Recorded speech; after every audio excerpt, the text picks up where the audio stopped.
Bidadi township ವಿರೋಧಿಸಿ ದೋಸ್ತಿ ಪಾದಯಾತ್ರೆ 3 ದಿನಗಳ ಪಾದಯಾತ್ರೆಗೆ ದೋಸ್ತಿ ನಾಯಕರಿಂದ ಚಾಲನೆಯನ್ನ ಕೊಡಲಾಗಿದೆ. ಗಿಡಕ್ಕೆ ನೀರನ್ನ ಹಾಕಿ ಪೂಜೆ ಮಾಡಿ ಪಾದಯಾತ್ರೆಗೆ ಚಾಲನೆಯನ್ನ ಕೊಡಲಾಗಿದೆ. ಬಿಡದಿ ಟೌನ್ಶಿಪ್ ವಿರೋಧಿಸಿ ನಡೀತಾ ಇರುವಂತ ಪಾದಯಾತ್ರೆ ನಿಖಿಲ್ ಕುಮಾರಸ್ವಾಮಿ ನೇತೃತ್ವದಲ್ಲಿ ಇವತ್ತೊಂದು 9 ಕಿಲೋಮೀಟರ್, ನಾಳೆ ಒಂದು 13 ಕಿಲೋಮೀಟರ್, ಅದಾದ ನಂತರ 3ನೇ ದಿನ ಫ್ರೀಡಂ ಪಾರ್ಕಿಗೆ ಪಾದಯಾತ್ರೆ ಮುಖಾಂತರ ತಲುಪಲಿದ್ದಾರೆ. ನಿಖಿಲ್ ಕುಮಾರಸ್ವಾಮಿ ಏನ್ ಮಾತನಾಡ್ತಾ ಇದ್ದಾರೆ ಗಮನಿಸೋಣ.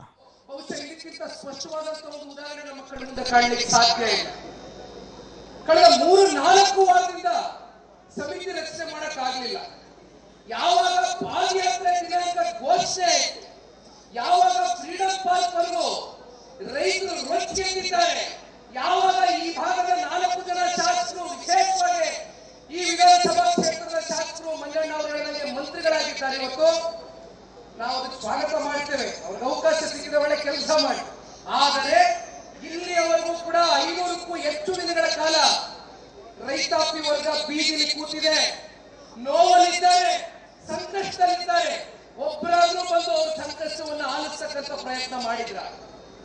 ಯಾವಾಗ ಪಾದಯಾತ್ರೆ ಘೋಷಣೆ ಆಯಿತು, ಯಾವಾಗ ಕುಮಾರಣ್ಣ ಅವರು ಪಾದಯಾತ್ರೆಗೆ ಬಂದು ಚಾಲನೆ ಕೊಡ್ತಾರೆ, ನಾಳೆಯಿಂದ ದೇವೇಗೌಡರು ಸಹ ಬಂದು ಭಾಗವಹಿಸ್ತಾರೆ ಅಂತಕ್ಕಂಥದ್ದು ತಿಳಿದು ಅಶೋಕಣ್ಣ ಅವರು ಮಾತಾಡಬೇಕಾದ್ರೆ ಹೇಳ್ತಾ ಇದ್ರು, ಬೆಳಗ್ಗೆ ಎಲ್ಲ ಪತ್ರಿಕಾ ಮಾಧ್ಯಮಗಳಲ್ಲಿ, ದೃಶ್ಯ ಮಾಧ್ಯಮಗಳಲ್ಲಿ ನೋಡಿರ್ಬೇಕು ತಾವು. ದೊಡ್ಡ ದೊಡ್ಡ ಪುಟದ ಜಾಹೀರಾತುಗಳು. ಇವತ್ತು ಒಂದ್ ಕಡೆ ಜನತಾದಳ ಪಕ್ಷದ ಪ್ರಶ್ನೆ ಮಾಡ್ತಾರೆ, ಮತ್ತೊಂದಷ್ಟು ಕಡೆ ಭಾರತೀಯ ಜನತಾ ಪಾರ್ಟಿಗೆ ಸುರಿಮಳೆ ಪ್ರಶ್ನೆಗಳನ್ನ ಇವತ್ತೇನು ಕೇಳಿದ್ದಾರೆ.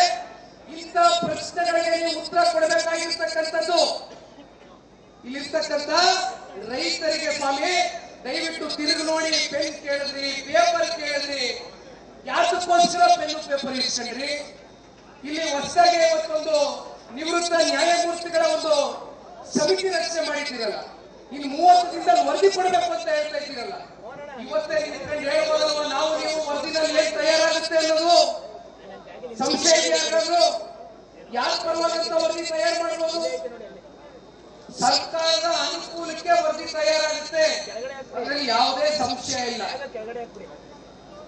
ಮತ್ತೊಂದು ಮಾತು, ಅವತ್ತಿನ ದಿನವೇ ನಾನು ಹೇಳಿದೆ, ಯಾವಾಗ ಇಲ್ಲಿರ್ತಕ್ಕಂಥ ಫಲವತ್ತಾದಂತ ಭೂಮಿಯನ್ನ ಕಬಳಿಸ್ಕೊಳ್ತಕ್ಕಂಥದಕ್ಕೆ ಫೈನಲ್ ನೋಟಿಫಿಕೇಶನ್ಗಳನ್ನ ಜಾರಿ ಮಾಡಿದ್ರು. ಕನಿಷ್ಠ ಪಕ್ಷ ಕಾಂಗ್ರೆಸ್ ಸರ್ಕಾರಕ್ಕೆ ಇದರಲ್ಲಿ 35,000 ಕೋಟಿ ರಿಯಲ್ ಎಸ್ಟೇಟ್ ದಂಧೆ ಅವ್ರ ಕಣ್ಣು ಮುಂದೆ ಕಾಣ್ತಾ ಇದೆ. ರಾಜ್ಯ ಸರ್ಕಾರಕ್ಕೆ ರಿಯಲ್ ಎಸ್ಟೇಟ್ ದಂಧೆ ಅಷ್ಟೇ ಕಾಣ್ತಾ ಇರೋದು. ಆದ್ರೆ ಇಲ್ಲಿರ್ತಕ್ಕಂಥ ರೈತರಿಗೆ ಅವರ ಭಾವನೆಗಳೊಡಗಿದೆ, ಸಾಕಷ್ಟು ಜನ ಅವ್ರ ತಂದೆ ತಾಯಿ, ಅವ್ರ ತಾತ ಅಜ್ಜಿ ತೀರ್ಕೊಂಡು ಹೋಗಿರ್ತಕ್ಕಂಥ ಸಮಾಧಿ ಇದೆ, ಅವರ ಭಾವನೆಗಳಲ್ಲಿ ಅಡಗಿದೆ.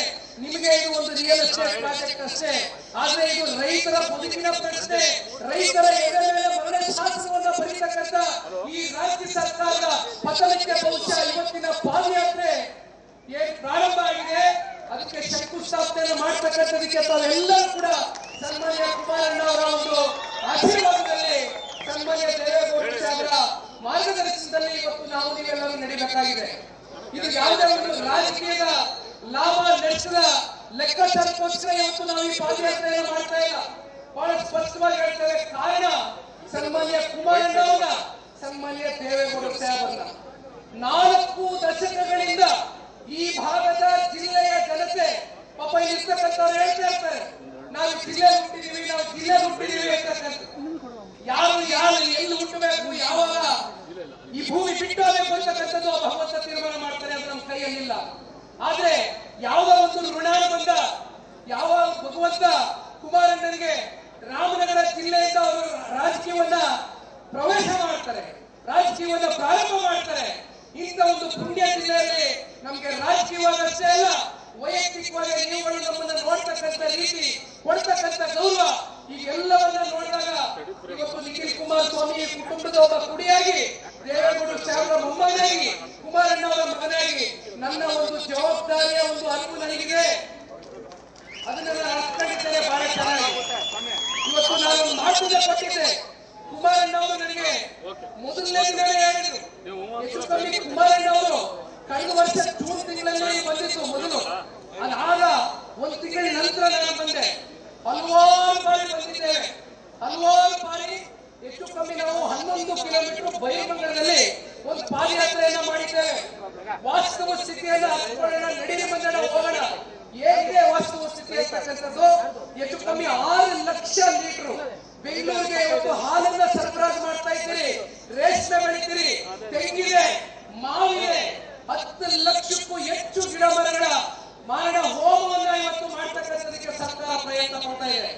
ಇಂಥ ಸಂದರ್ಭದಲ್ಲಿ ನಾನು ಪಾದಯಾತ್ರೆಯನ್ನ ಮಾಡಿದ ಕೊನೆಯ ಗ್ರಾಮ ಹೊಸೂರು ಗ್ರಾಮದಲ್ಲಿ ನಿಂತು ಮಾತನಾಡಬೇಕಾದ್ರೆ ಒಂದು ಮಾತನ್ನ ಕೊಟ್ಟೆ.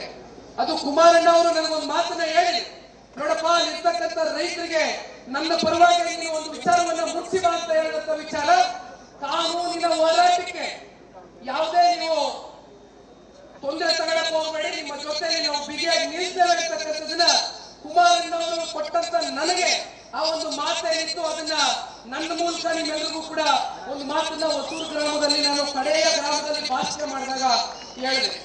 ಅಲ್ಲಿರ್ತಕ್ಕಂಥವ್ರು ಬಹುಶಃ ಹೊಸೂರು ಗ್ರಾಮದಲ್ಲಿ ಅತ್ಯಂತ ಹಿರಿಯರು ದೇವೇಗೌಡರು ಸಾಹೇಬರ ಸಮಕಾಲೀನವರು, ಅವರ ಮಗ ಯೋಗಿ ಅಂತ ಅನ್ಕೊಳ್ತೇನೆ. ಅವರು ಬಹುಶಃ ದಾಳಪ್ಪ ಅವರ ಮಗ. ದಾಳಪ್ಪನವ್ರನ್ನ ನಾನು ಭಾಷಣ ಮಾಡಿದ ನಂತರ ಹೋಗಿ ಅವ್ರನ್ನ ಭೇಟಿ ಮಾಡಿದಂತ ಸಂದರ್ಭದಲ್ಲಿ ಅವರು ಒಂದೇ ಮಾತನ್ನ ಹೇಳಿದ್ರು, ದೇವೇಗೌಡರು ಸಾಹೇಬರು ಇಲ್ಲಿ ಬಂದು ಮುದ್ದೆನ ಉಂಡಿದ್ದಾರೆ, ಹಿಟ್ಟನ್ನ ಉಂಡಿದ್ದಾರೆ, ಉಪ್ಸಾರನ್ನ ಸೌದಿದ್ದಾರೆ ಅಂತ ಒಬ್ಬ ಪುಣ್ಯಾತ್ಮನಿಗೆ ಒಂದು ಮಾತನ್ನ ಹೇಳಪ್ಪ, ದಯವಿಟ್ಟು ಈ ಭಾಗದ ರೈತರನ್ನ ಉಳಿಸಬೇಕು, ಈ ರೈತರನ್ನ ಉಳಿಸ್ತಕ್ಕಂಥದಕ್ಕೆ ಯಾರಾದ್ರೂ ಒಂದು ಸಿಟ್ಟುವಾದಂತ ಹೆಜ್ಜೆ ಹೇಳ್ತಕ್ಕಂಥ ನಾಯಕ ನಮ್ಮ ಕನ್ನಡ ನಾಡಿನಲ್ಲಿ ಈ ಭಾರತ ದೇಶದಲ್ಲಿದ್ರೆ ಅದು ಸನ್ಮಾನ್ಯ ದೇವೇಗೌಡರು ಸಾಹೇಬರು ಅಂತಕ್ಕಂಥ ಆ ಹಿರಿಯ ಜೀವಿ ಹೇಳಿದಂತ ಮಾತು ಇವತ್ತು ಕೂಡ ನನ್ನ ಹೃದಯದಲ್ಲಿ ನಾಟ್ಕೊಂಡಿದೆ. ಹಾಗಾಗಿ ದಯವಿಟ್ಟು ನೀವು ಯಾರು ಸುದ್ದಿಗೆ ಹೇಳಬೇಡಿ. ನಾನು ಏನ್ ಹೆಚ್ಚಿಗೆ ಮಾತಾಡಕ್ಕೆ ಇನ್ನೂ ಹಲವಾರು ವಿಚಾರಗಳಿದೆ, ಬೇಡ. ದೊಡ್ಡವರಿದ್ದಾರೆ, ಕುಮಾರಣ್ಣ ಅವರಿದ್ದಾರೆ, ಕುಮಾರಣ್ಣ ಅವರ ಮಾತುಗಳನ್ನ ಕೇಳಿ ಇನ್ನು ಮತ್ತೆ ಅವರು ಡೆಲ್ಲಿಗೆ ಹೋಗ್ಬೇಕಾಗ್ತದೆ. ದಯಮಾಡಿ ನಾನು ಕೊನೆಯದಾಗಿ ಹೇಳ್ತಕ್ಕಂಥದ್ದಿಷ್ಟೇ, ಇವತ್ತೇನು 3 ದಿನಗಳ ಕಾಲ ನೀವೆಲ್ಲರೂ ಕೂಡ ತಯಾರಾಗಿ ಬಂದಿದ್ದೀರಿ. ರೈತರ ಪರವಾಗಿ ನಿಲ್ಲಬೇಕು ಅಂತಕ್ಕಂಥದ್ದು ರೈತರ ಮಕ್ಕಳು, ರೈತರ ಅಸ್ತಿತ್ವದ ಒಂದು ಪ್ರಶ್ನೆ ಎದುರಾದಂತ ಸಂದರ್ಭದಲ್ಲಿ ನೀವೆಲ್ಲರೂ ಕೂಡ ಹಲವಾರು ಜಿಲ್ಲೆಗಳಿಂದ ಇವತ್ತು ಬಂದಿದ್ದೀರಿ ರೈತರ ಮಕ್ಕಳು. ಹಾಗಾಗಿ ನಮ್ಮ ಜೊತೆಯಲ್ಲಿ ನಿಂತು 3 ದಿನಗಳ ಕಾಲ ಕೊನೆಯವರೆಗೂ ಕೂಡ, ಯಾಕೆಂದ್ರೆ ನಮಗೆ ಸಾಕಷ್ಟು ಸವಾಲುಗಳು ಎದುರಾಗ್ತಾ ಇದೆ. ನಾನು ಎಲ್ಲವೂ ಕೂಡ ಇವತ್ತು ಬಹಿರಂಗವಾಗಿ ಹೇಳಕ್ಕಾಗಲಿಲ್ಲ, ಅದು ಸನ್ಮಾನ್ಯ ಕುಮಾರಣ್ಣ ಅವ್ರಿಗೆ ಗೊತ್ತಿದೆ, ಅಶೋಕಣ್ಣ ಅವ್ರಿಗೆ ಗೊತ್ತಿದೆ. ಇರ್ಲಿ, ಈ ಸವಾಲಿನ ಮಧ್ಯೆ ನಮ್ಮ ನಿಲುವು ಬಹಳ ಸ್ಪಷ್ಟ ಇದೆ.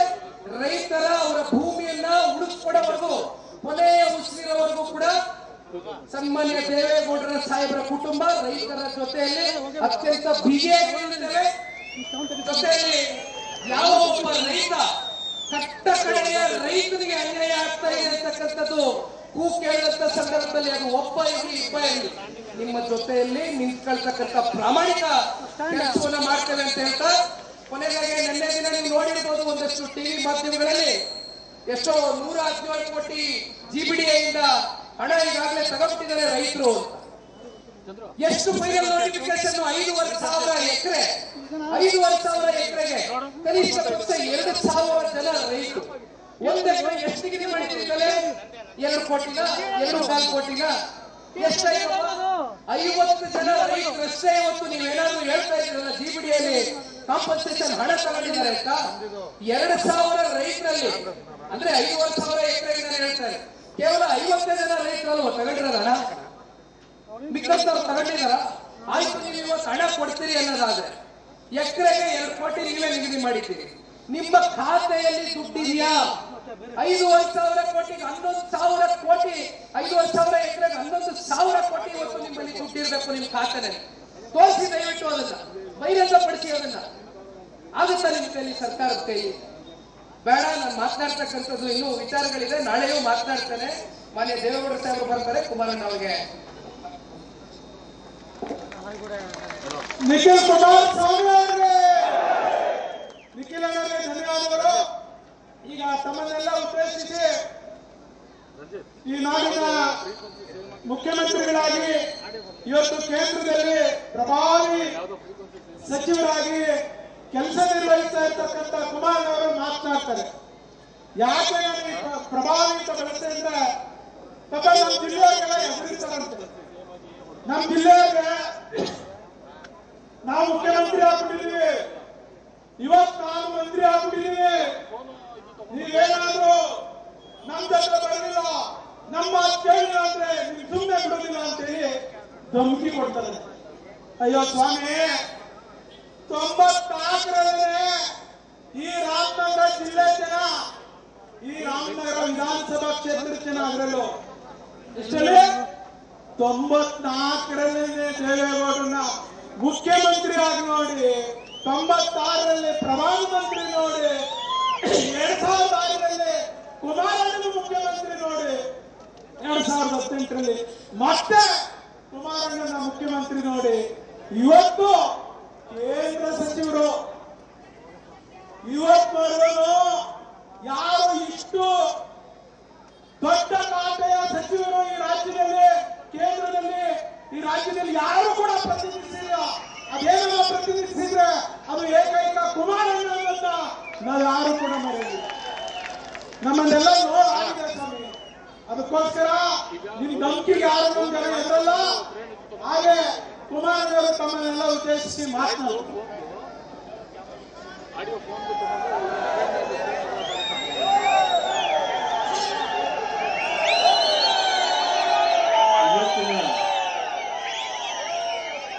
ರೈತರ ಪರವಾಗಿ ಪಾದಯಾತ್ರೆಯನ್ನ ಇವತ್ತೇನು ಪ್ರಾರಂಭ ಮಾಡ್ತಾ ಇದ್ದೀರಿ. ಇಲ್ಲಿ ನಡೆದಿರ್ತಕ್ಕಂಥ ಎಲ್ಲ ನನ್ನ ರೈತ ಕುಟುಂಬದ ಎಲ್ಲ ಆತ್ಮೀಯರು, ಹಿರಿಯರು, ಯುವಕ ಸ್ನೇಹಿತರಿಗೆ, ಏಕೆಂದ್ರೆ ನಾನು ಜನತಾದಳದ ಕಾರ್ಯಕರ್ತರು ಅಂತ ಹೇಳಲ್ಲ. ಜನತಾದಳ ಇರ್ತಕ್ಕಂಥದ್ದು ಈ ಪಕ್ಷ ಉಳಿದಿದ್ರೆ ಗ್ರಾಮೀಣ ಪ್ರದೇಶದ ರೈತ ಬಂಧುಗಳಿಂದ ಅನ್ನೋದನ್ನ ನಮ್ಮ ಜೀವನದಲ್ಲಿ ನಾವು ಮರೆಯೋಲ್ಲ. ಇವತ್ತಿನ ಈ ಒಂದು ಪಾದಯಾತ್ರೆ ಕಾರ್ಯಕ್ರಮ ನಮ್ಮ ಬೈರಮಂಗಲ ಭಾಗದಲ್ಲಿ ಇರ್ತಕ್ಕಂಥ ಯಾವೊಂದು ಬಿಡದಿ ಇಂಟಿಗ್ರೇಟೆಡ್ ಟೌನ್ಶಿಪ್ ನ ಹೆಸರಿನಲ್ಲಿ ಈ ಸರ್ಕಾರ 40 ಭೂಮಿಗಳನ್ನ ಈ ಕಾರ್ಯಕ್ರಮಕ್ಕೆ ತೆಗೆದುಕೋಬೇಕು ಅಂತಕ್ಕಂಥ ನಿರ್ಧಾರ ಮಾಡಿದ್ರು.